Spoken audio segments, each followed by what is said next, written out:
Assalamu alaikum. Today we are discussing the new chapters of 5090, chapter 17, Inheritance. It is the most difficult chapter, and student facing difficulty in this chapter, like in pedigree, in monohybrid cross, and codominance. These are the difficult topics, and pedigree, Punnett square. These are the 10 marks questions which our examiner asked about these topics. So today we are discussing about the first topic of inheritance, which is called variation. 17.1 variation. So first of all, what is inheritance?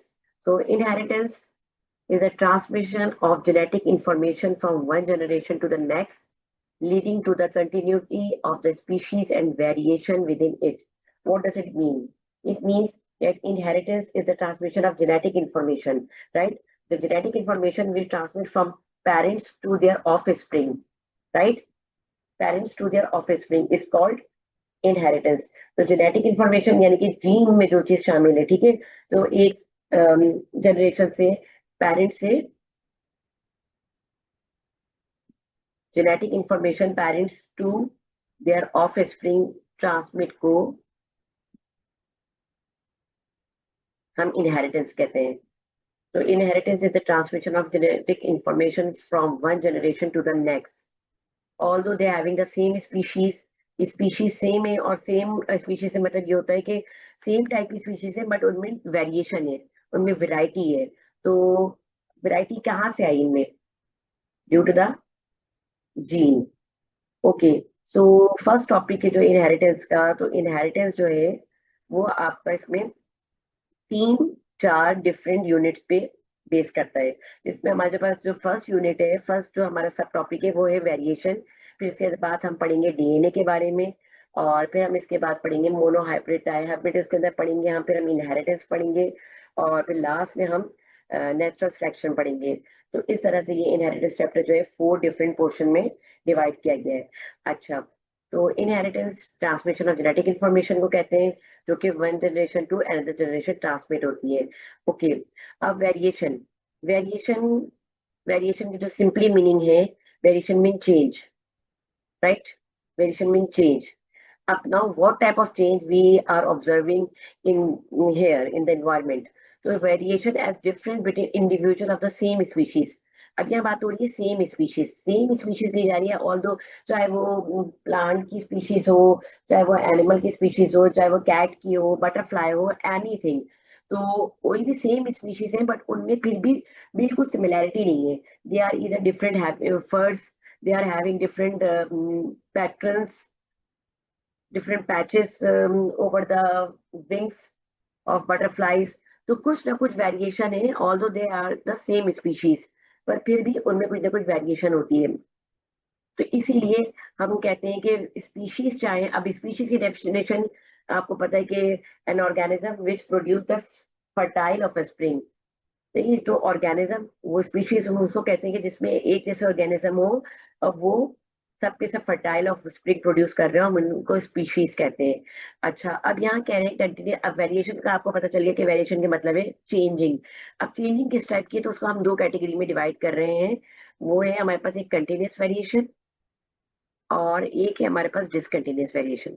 तो जैसे कि name से आपको पता चल रहा है continuous variation, तो कंटिन्यूस वेरिएशन वो वेरिएशन होगी कि जिसमें फिनोटिपिकली आप चेंज देखते हैं, ठीक है, फिनोटिपिकली चेंज देख रहे हैं. और इसमें क्या कहा जा रहा है कि result in a range of phenotype between 2 extreme, either someone is tall and either someone is short. तो 2 एक्सट्रीम आप इसमें ऑब्जर्व कर सकते हैं. Someone is thick and someone is thin. And while about the discontinuous variation, so discontinuous variation in which no intermediate, like we are talking about the example ABO blood group system.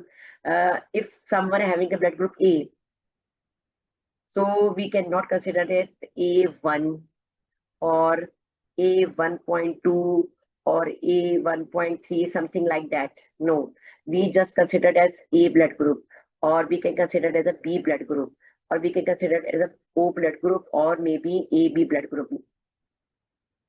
इसके अलावा कुछ और हम नहीं पढ़ेंगे इनको, और कोई भी इसके बीच की इंटरमीडिएट चीज कुछ भी नहीं होगी। और this is called discontinuous variation. और डिसकंटिन्यूअस वेरिएशन हमें A B blood group system में मिलता है, जैसे कि सीड की शेप में मिलता है। और सीड की शेप की अगर आप बात करें तो Apple has the different seed shape, right, and papaya has the different seed shape. तो सीड शेप जिस तरह के हैं तो वो वही होता है, उसमें कोई वेरिएशन नहीं आती है। इस तरह से जो सीड कलर है, सीड कलर जो है नॉर्मली हमें सीड कलर पी का कैसा नजर आता है, ग्रीन, तो वो ग्रीन ही होगा, ठीक है। किसी भी इन्वायरमेंट में हो, चाहे वो कोल्ड इन्वायरमेंट में हो, चाहे वो हॉट इन्वायरमेंट में हो, the colour of seed in pea never ever change. So mostly here in this continuous variation, only gene involved, not the environment involved. So we discussing one by one these variation. तो हम देखते हैं कि continuous variation जो है वो हमारी जो है ओके। अब ये वेरिएशन जो आपके सामने, तो इसमें एक सिंपल सी दिस डायग्राम है, have a look this diagram जी। अब ये वेरिएशन की डेफिनेशन है कि variation is all the difference which exist between the members of the same species. It is caused by the genetic and environmental factors. It's caused by the genetic and environmental factor. Okay, अब यहाँ देख रहे हैं आपके butterflies हैं, but butterfly although they have the same species की है, but आप देख सकते हैं कि इनके अंदर डिफरेंट पैचेस हैं, डिफरेंट पैटर्न्स हैं इनके बॉडी पर, इनके विंग्स पर। तो ये क्या है? This is due to the variation, ठीक है। तो ये this is due to the variation. तो अब आप वेरिएशन की टाइप्स देखते हैं कि what are the different types of variation.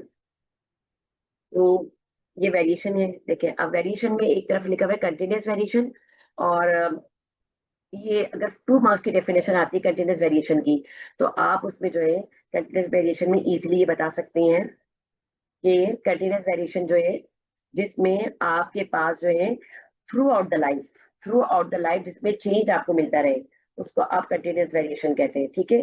Continuous variation जिसमें थ्रू आउट द लाइफ जो है वो चेंजिंग होती रहे। जिस तरह से आपको एग्जाम्पल मिलेगी इसमें बॉडी मास, ठीक है।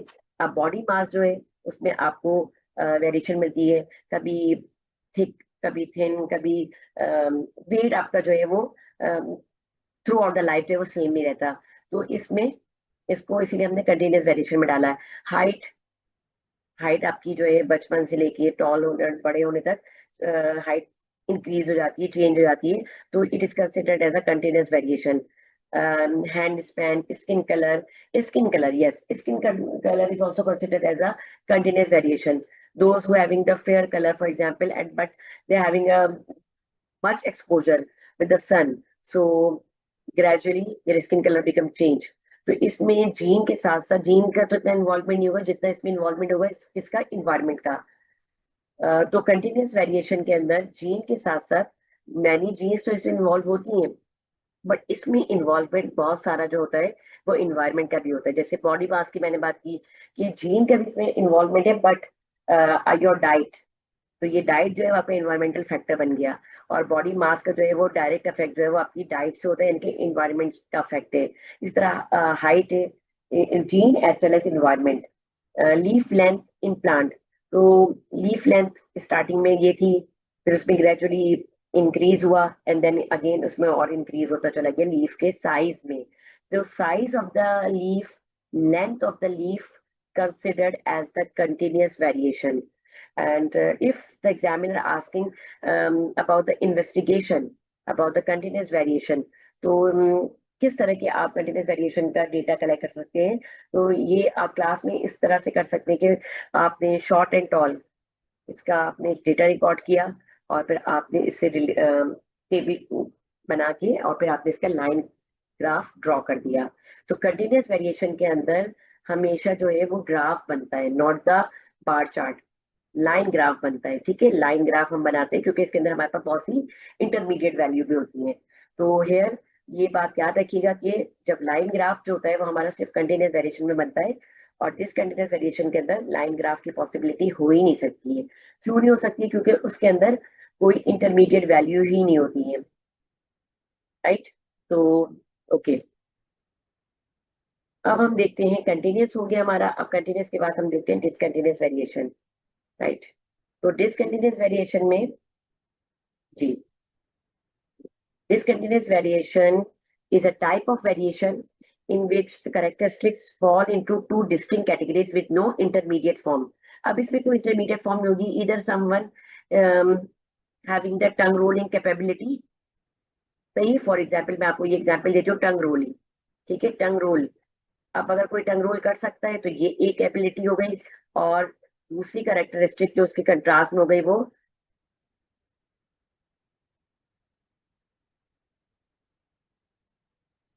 Can not tongue role.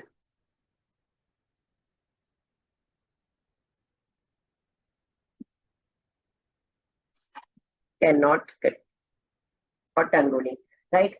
तो इसके बीच में ही कोई इंटरमीडिएट फॉर्म बीच में नहीं है कोई भी, इधर टंग रोलिंग और नॉट रोलिंग, राइट. इसी तरह से अगर हम ब्लड ग्रुप की बात करें, इधर you have a blood group A और you blood group B, A B and O, right. और इसी तरह से अगर हम एयर लूप की बात करें, some having the air loop free, सबके फ्री एयर लूप्स होते हैं और कुछ के जो है वो अटैच एयर लूप्स होते हैं. अब जो फ्री एयर लूप्स के साथ पैदा हुआ तो वो डेथ तक उसकी इसी तरह की लूप रहेंगी विदाउट एनी चेंज. तो जिसमें कोई चेंज नहीं आता थ्रू आउट द लाइफ, तो उसमें कोई इन्वायरमेंट का इन्फ्लुएंस नहीं होता. ये देखिए, लिटिल और नो इन्वायरमेंटल इन्फ्लुएंस. आप किसी भी इन्वायरमेंट में चले जाएं, in cold environment, in hot environment, your blood group never ever change, right. Your biological sex never ever change. If you are female, you must be female in any environment or um, any yes, in any environment. Or tongue rolling, no, only one or two few genes involved here, but no environmental influence over there. So in discontinuous variation, there is no intermediate form, right? And these are the different example of the discontinuous variation. And discontinuous variation only we can observe by the help of the, we can draw only the bar graph. If you collect the data of tongue rolling, someone who is able to roll the tongue and someone who cannot able to roll the tongue. तो हमने इसका एक data collect कर लिया, और data collect करने के बाद हमने उसको बार चार्ट में ड्रॉ कर लिया. ठीक है, तो अगर हमारे पास जैसे टंग रोलिंग के जो है वो 20 आए, ठीक है, तो हम इस तरह से जस्ट सपोज इस तरह से बार चार्ट बना लेंगे. ये हमारा 20 का हो गया. और टंग रोल जो नहीं कर सकते, ठीक है, तो हम यहाँ लिख देंगे ये टंग रोलिंग हो गया, ये टंग रोलिंग हो गया, और ये कैन नॉट टंग रोल.